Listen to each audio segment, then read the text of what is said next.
Salut à toi, j'espère que tu vas bien. On se retrouve dans une nouvelle vidéo et aujourd'hui on va se concentrer sur les excuses qu'on se raconte. C'est très intéressant et je suis content de faire cette vidéo dans un cadre comme ça. On est en pleine randonnée. C'est juste, c'est magnifique. J'adore, ça m'inspire et donc j'ai envie de faire cette vidéo maintenant. Alors, l'humain est le pro dans certaines situations pour stagner. Donc il faut vraiment se rendre compte que le cerveau, il n'est pas là pour te rendre heureux, mais il est là pour te faire survivre. Et donc pour te faire survivre, il va se reconnecter à plein d'expériences passées ou de croyances qui ont été créées et ne surtout pas les faire bouger. Donc, il va répéter encore et encore le même schéma. Et ces schémas-là, ils sont répétés au travers de ce qu'on appelle des excuses. Je ne suis pas assez. Ça vient d'une croyance qu'à un moment donné, par une expérience ou ce qu'on m'a dit, je n'étais pas assez. Et ça s'est avéré vrai à ce moment-là. Donc le cerveau, il en a créé une vérité. Je ne suis pas crédible. Pareil, est-ce que j'ai un mode de fonctionnement qui a ancré l'idée que tant que j'ai pas X ou Y, je ne suis pas crédible, donc tant que je ne le sentirai pas, je me répéterai cette excuse.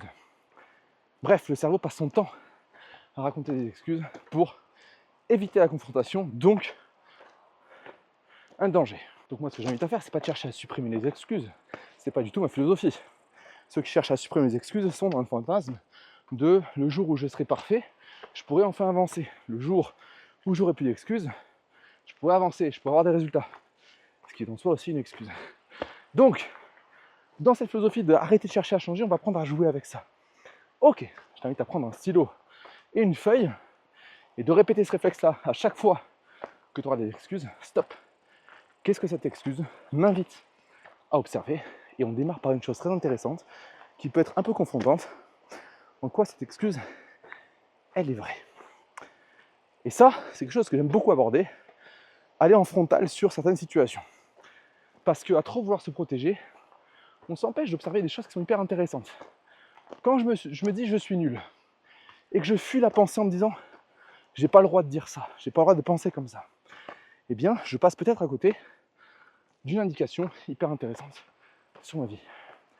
Bref, mon excuse, admettons, c'est je ne suis pas capable ou je ne suis pas assez pour faire telle ou telle action. Stop. Et si c'était vrai? Je prends un stylo et j'observe les choses avec une grande transparence et honnêteté envers soi-même, sans jugement, attention, et je liste toutes les raisons qui font que oui, je ne suis pas capable. D'accord? Oui, je ne suis pas assez. Et on liste tout, sans jugement, tranquille. Et quand on a tout listé, on va commencer à observer les réponses.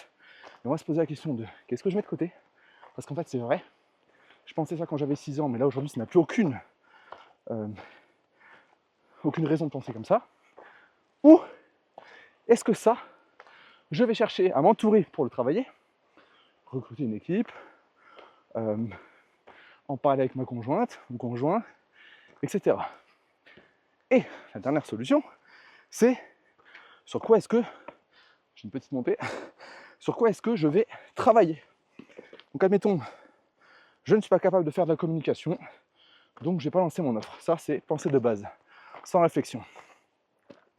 Maintenant, je prends ma feuille et mon stylo, je liste tout un tas de choses, et je me rends compte que je suis nul en com, que j'y arriverai jamais, parce que, je sais pas, moi, je suis pas bon en dessin. Ouais, mais est-ce que ça m'attire? Oui. Bah, développe tes compétences en dessin, ou en graphisme, ou en communication, et on met en place un plan d'action, un plan d'évolution. Si par contre, en faisant cette liste, tu te rends compte que tu t'en fous, et ben recrute. Oui, mais je peux pas recruter, j'ai pas d'argent. Autre excuse, je liste en quoi c'est vrai que j'ai pas d'argent. Très bien, ben en fait je me rends compte que si je veux déléguer ça, il faut que je fasse rentrer de l'argent. Avec quoi je suis à l'aise aujourd'hui pour faire rentrer de l'argent. Et je me mets en mouvement, je me mets en action. Et c'est ça la clé en fait. C'est que les excuses, c'est juste des indicateurs d'adaptation. Qu'est-ce que je peux faire là maintenant? Qui je peux être là maintenant? Qu'est-ce que je peux avoir dans mon environnement là maintenant? Et on arrête de se servir de ces excuses comme une excuse pour ne pas avancer, mais comme un beau joyau. Oh, le soleil est magnifique. Comme un beau joyau qui me fait évoluer. Voilà, et j'adore ça. Maintenant, en plus, ça renvoie à un principe que j'adore aussi. C'est le petit à petit. On arrête ce fantasme de faire que des grandes choses, tout le temps à fond, des grands objectifs, des grands pas, et on revient au petit. Parce que oui, je peux être nul en randonnée. Est-ce que c'est grave? Non. Est-ce que je dois mettre du négatif en disant que je ne devrais pas dire ça? Non. D'ailleurs, même si ça me challenge et qu'on me dit que je suis nul en rando, ça va te faire la part des choses entre est-ce que c'est une compétence que je veux développer ou pas. Mais bref, si je suis nul en rando, ben je commence à marcher autour de chez moi. Et puis après, j'élargis un peu mon cercle. Puis après, je fais des randonnées en colline, puis en montagne, etc. etc.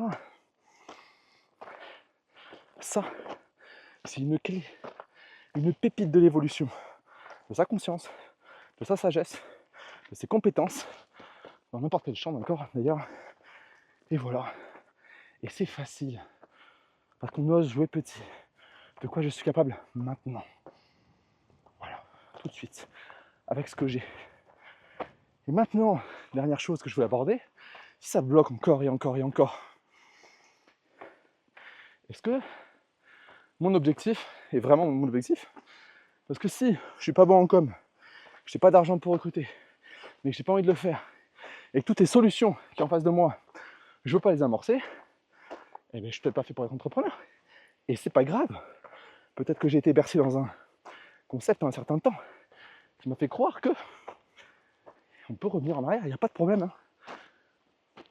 En gros, les excuses, c'est des bonnes choses. Si on est honnête avec soi et si on ose reprendre petit. Voilà ce que je voulais partager dans cette vidéo. J'espère que cette vidéo elle t'a plu. Abonne-toi, commente, dis-moi ce que tu en penses. Dis-moi comment on peut travailler ensemble dans la suite de cette série, puisque je peux aussi adapter mes vidéos à vos besoins et vos demandes. Et si jamais tu veux qu'on bosse ensemble en coaching, je t'invite à cliquer sur le lien en dessous et on en discute ensemble. On voit si c'est pertinent et on amorce ou pas un travail d'accompagnement. Je te dis à très bientôt dans la prochaine vidéo.